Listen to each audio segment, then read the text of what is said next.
Welcome to the Modern Manifestation Podcast. I'm your host, Bree Brown, a business mindset coach, entrepreneur, and a top competitor in a male-dominated industry. I'm a native Texan, the youngest of all brothers, and a lettuce-hating, wine-loving, curses like a sailor, recovering perfectionist. I've spent over a decade building my commission-based career, and my life's purpose is helping other women achieve the same multi-six-figure success I achieved before I was 25.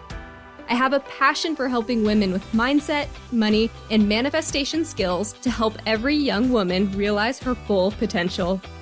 If you're looking for vulnerable conversations, professional development, inspiration, or even a kick in the ass to get you motivated, you have come to the right place. Thanks for checking out the Modern Manifestation Podcast. Now let's jump right in to today's topic.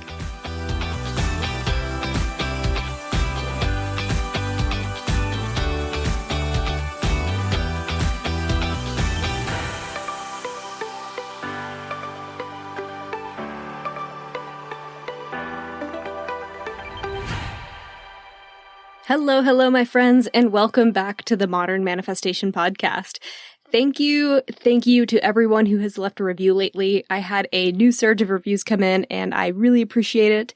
And if you feel so inclined to do me a favor, I would love it if you'd leave me one as well. And if you do screenshot it and send me an email with it, I will send you my 7 tips for abundance worksheet. Today, we are jumping into a topic that I am super passionate about, diet culture, and this idea of a hot girl summer. It is currently May in Texas, and let's be real, summer is here with a vengeance. Like today, it was like 85 degrees with 90% humidity. It was just, it was a lot. And I'm already getting inundated with Instagram and Facebook ads that are just like, do this juice cleanse, try this belly fat blaster, 2 weeks to toned arms, get your beach body with these green tea pills. Like, ugh. I'll be honest, these have gotten me before in the past, and I have tried the diet pills, the fad weight loss routines, the intense fitness routines, and normally this time of year, I am in a panicked, frantic mode where I'm just trying to lose weight and tone up for quote-unquote bathing suit season. But this year, guys, I am just, I'm so over it. I'm over it. I am so frustrated with diet culture, and I am so tired of trying to fit my body into the unhealthy ideal that society tells me is sexy. I just can't do it anymore. I can't. And I'm not going to lie, I am feeling very vulnerable about giving up dieting right now because I actually went and booked my vaccination vacation for this upcoming week, and I will be in Mexico, which I'm really, really looking forward to. And I'm going with some other girlfriends, and we're all going to be on the beach. And they're all talking about their diets and what they're doing to get body, beach body ready. And I have made a commitment to no longer diet. That's not a lifestyle that I want to have anymore. And it has been a huge test to see how comfortable I can actually get with my body with an upcoming trip with other women where I'm going to be in a 2-piece bathing suit on the beach. So I am struggling with a lot of internal issues with that. But I'm really over this diet culture, so I want to make a commitment to myself that I'm not going to indulge in it anymore. Not for this trip, not for any future high school reunions, nothing. And, I won't pretend like this isn't hard, because this decision to allow my body to do what it wants to do naturally is really hard, because I still have a lot of body dysmorphia issues that I'm working with or working through, and that I have been working through for some time. But it's an ongoing process. And unfortunately, dieting and I go way, way back. We have been friends for a minute. And I think I actually went on my first diet when I was 12 years old.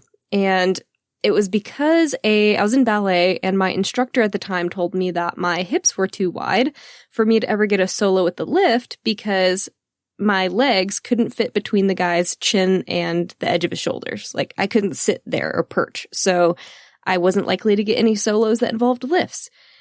And that was pretty crushing because I was in my formative years and obviously having a lot of hormonal stuff happening. And I was also being told at the time that my legs were just too bulky and I needed to work on lengthening my muscles. And I was already having hormonal issues at that time in my life, which is why I developed muscle so much quicker. But that was still pretty crippling for me as my body's already changing and it's changing outside of my control. And so it put me in a position where I felt like I needed to try to control my body as best I could because it was doing things that I didn't agree with and that I didn't like. I wanted to be slim and naturally slender like some of these other dancers were. And here I was with muscle definition and thick hips and thighs and legs. And even though I was strong and feeling healthy, I was being told that I wasn't enough in some way or that I couldn't do something. I was limited because of my body type. And that this was considered unacceptable for the art that I was passionate about. And it doesn't help either that my mom also struggled with eating disorders, and I'm not going to get into that because it's her story to tell, but she had unhealthy habits that were pretty extreme.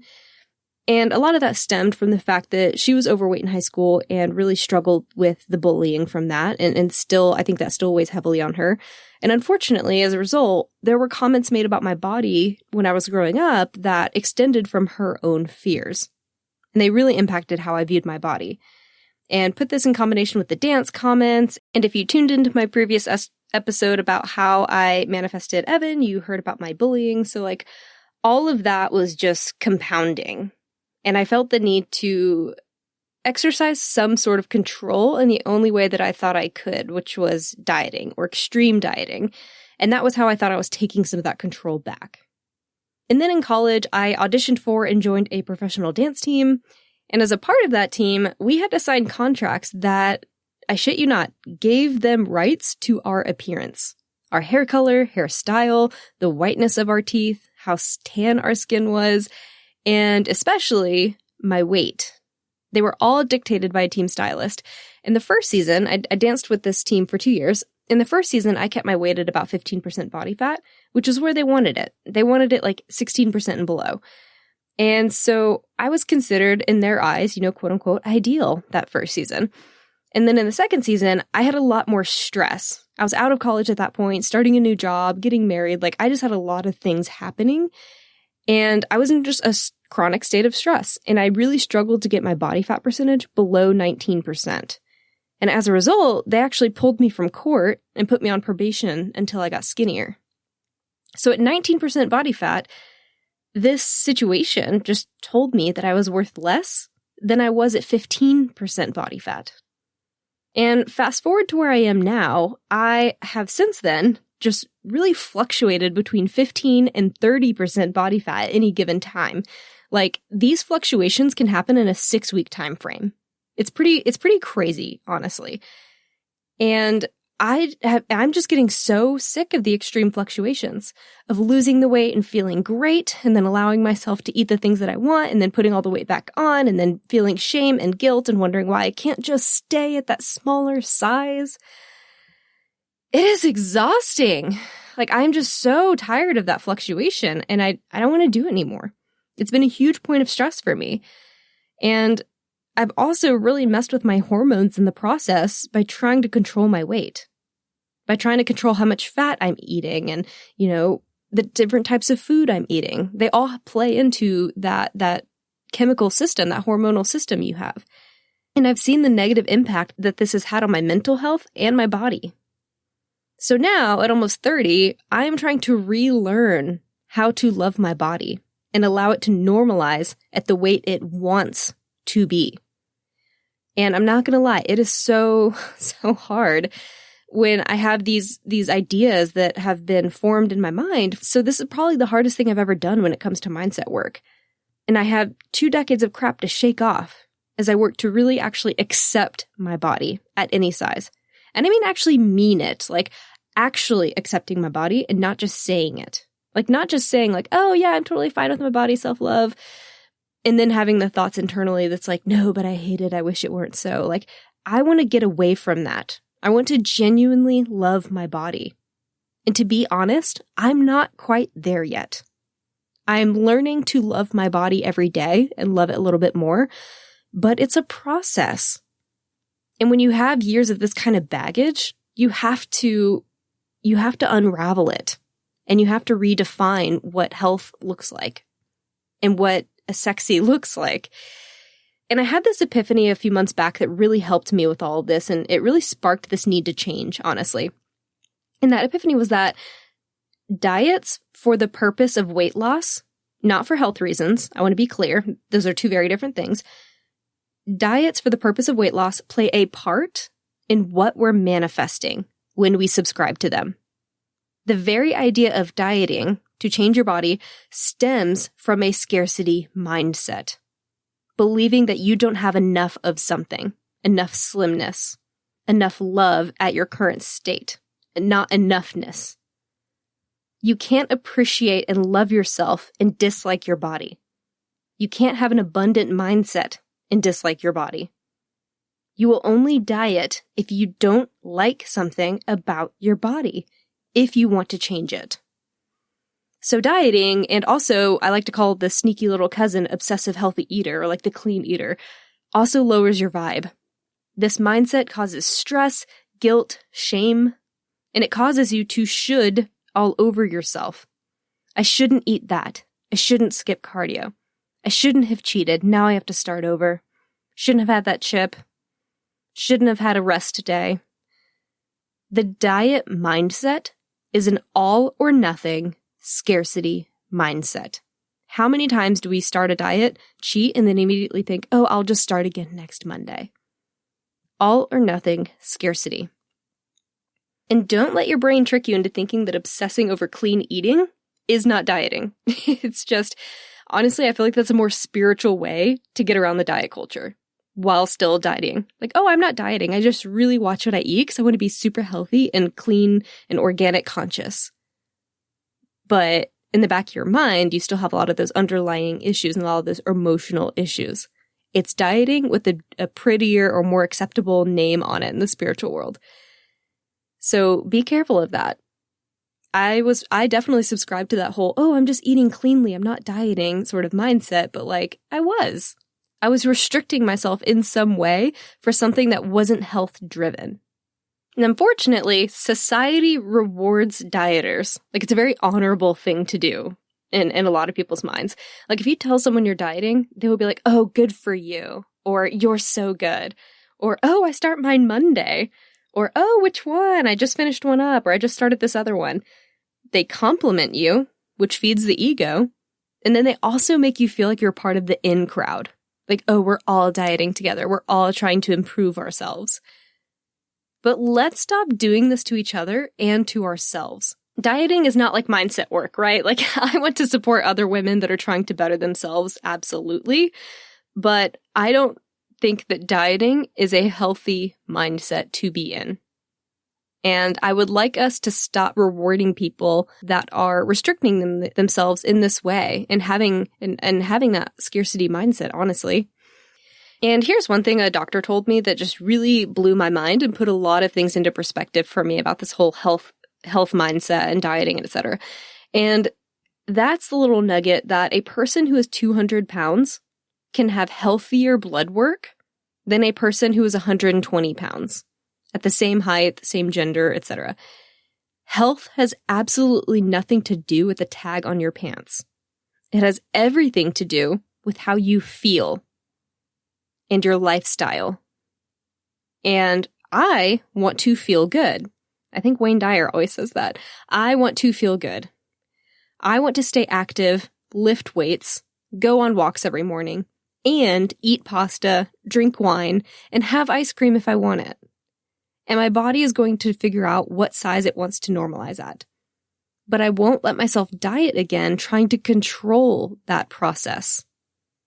Diets only cause cyclical weight gain and undue stress over time.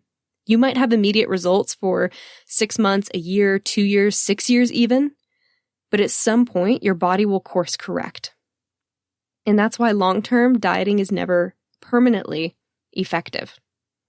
And it's actually been proven countless times in different studies that diets are not effective for keeping weight off in the long term. So why do we keep doing it? Well, obviously there's like Cosmo and media and all this who are telling us that you will be worthy once you finish up Weight Watchers or once you finish up this Beachbody program or like whatever. But all that shit aside, it's been proven that the only way to keep weight off long term is to develop a healthy mindset around food, exercise, and your body. and accepting your body at whatever size it genetically is predisposed to. And right now, I am healthier at a size 10 than I was when I was a size 4. But my mind loves to play tricks on me. It doesn't want to believe this yet, despite what my blood work says. I know that I am stronger, less stressed, more balanced, and I eat a wider variety of foods in my day-to-day diet. But I no longer have a six-pack. And that doesn't mean that I am worth any less. Even though my ego tries so hard to convince me that that's true. I am healthier and I feel good. I decided to stop dieting in February when I started reading this book called Intuitive Eating. And honestly, this has been my saving grace. So if you're really struggling with dieting, please, please, please, please go read this book. It is so good. It really gives you a new perspective. And if you're concerned about it at all, no, I don't get any sort of kickbacks from any product or book or person I mention ever, at least at the date of this podcast show. Like, I don't get kickbacks at all. So this is a completely honest review. This book has been amazing, and I really wish I started reading it years ago when my therapist first recommended it to me.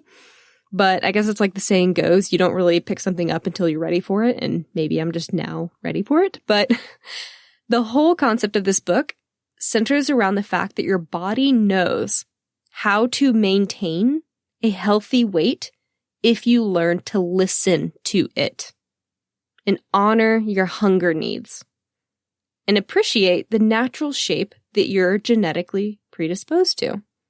It's the idea that when you start listening in and tuning into your body, it will give you cues. And women actually do it quite well whenever we're on our periods and you crave chocolate.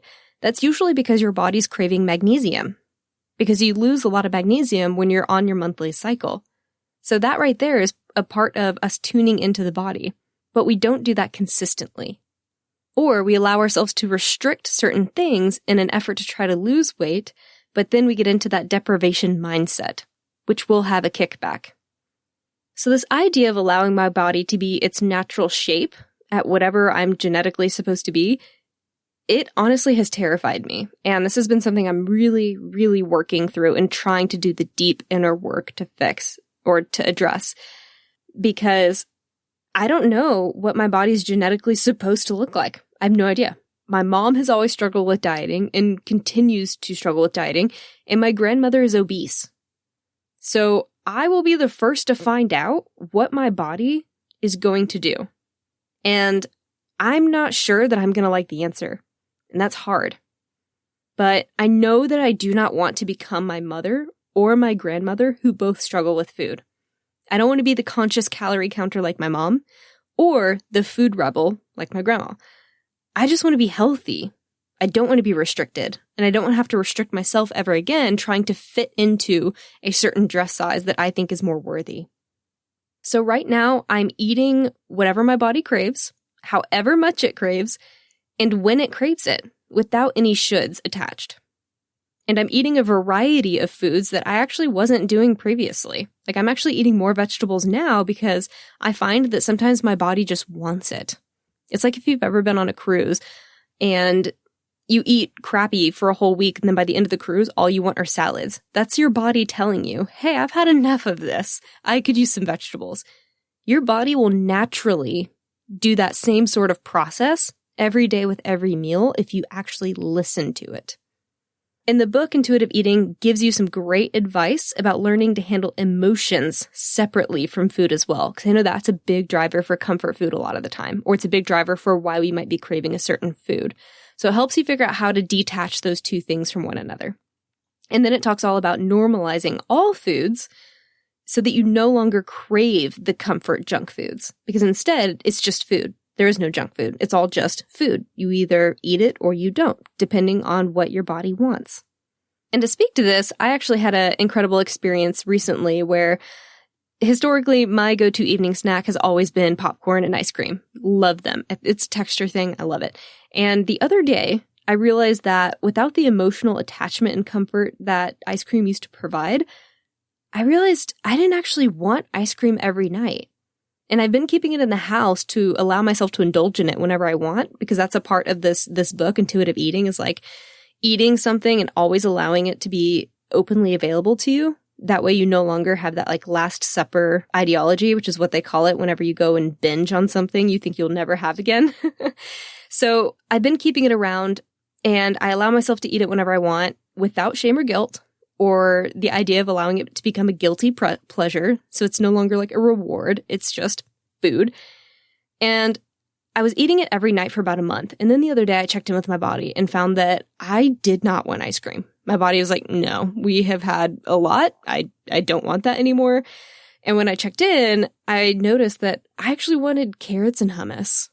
Like, if you told me back in January that I would choose carrots and hummus electively over ice cream, I would have laughed you out the room, because that had never happened before.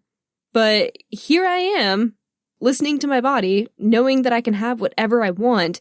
And my body was like, hey girl, you know what? I want something different. I want hummus and carrots. And the thing is that I haven't been great about actually listening to my body. I just assumed that I knew what it wanted with all the emotional and mental entanglement. So this shift in perspective has really empowered me. And food is now significantly less of a stressor for me. And I'm not going to say that it's like completely stress-free, because I'm still, old thoughts still creep in sometimes. But I let a lot of the shoulds go more often than not. And yes, in the short term, I am gaining weight because my body is relearning how to process a normal amount of food. And my metabolism has been slowed down because of all the dieting, that now I have to let my body course correct. I have to let my body know that, hey, we're not going to go into starvation mode again. You're going to have all this food all the time. Food is abundant. And eventually, my blood sugar will normalize. My metabolism will renormalize. In the meantime, my body is fluctuating, and it's going to fluctuate for the next year, probably. And all I know that I need to do is make sure that I don't re-enter starvation mode or calorie restriction. That's my commitment, and to really work on this internal mindset.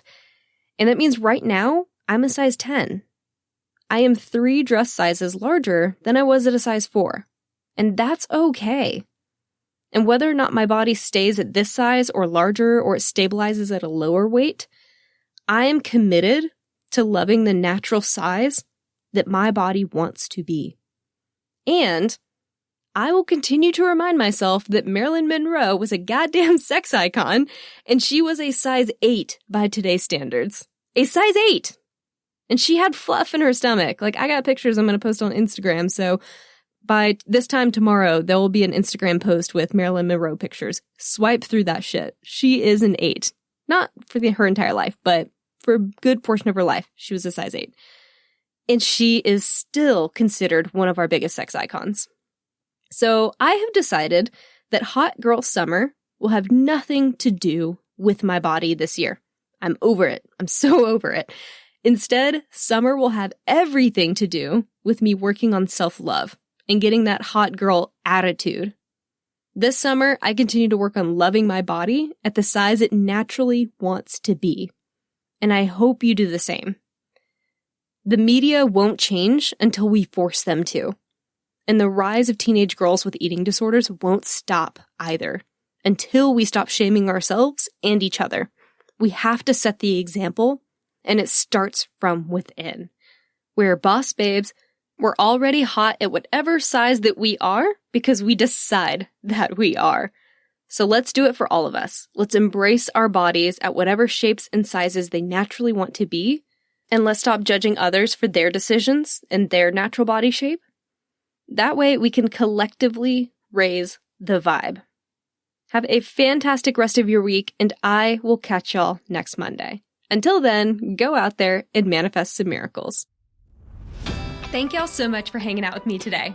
If you enjoyed this podcast, hit subscribe so you can stay up to date with new episodes. As always, we would love it if you would share this episode with friends and family who could use the inspiration. As a new podcast show, we would really appreciate your honest feedback so I know what you like and what you could use more of. As a thank you for leaving us a rating, we will send you our 7 weekly tips to create space for abundance. Make sure you screenshot your review and email it to us at hello@themodernmanifestation.com so we can send them straight to your inbox. If you'd like to stay connected, you can find us on Instagram or Facebook at Modern Manifestation, or you can head to our website at themodernmanifestation.com. Thanks again for joining me, and I will catch y'all in the next episode.